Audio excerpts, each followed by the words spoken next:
magandang balitang dala. Nakauwi na raw dito si Alberto. Naglalagay daw to doon sa Calle Gonzales. Alam ko na kung saan nagtatago si Alberto. Sa may Gonzales compound, dito sa Quiapo.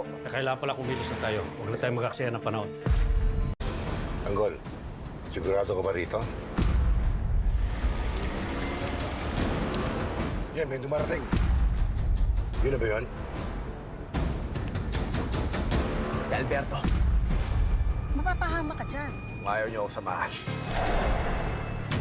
ako papasok mag-isa.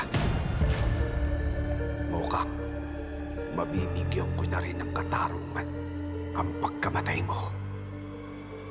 Hoy! Ano ginagawa mo dito?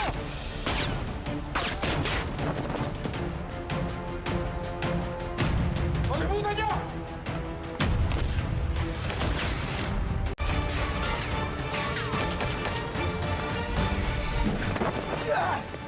Yung lalaking tumangay, kimunik.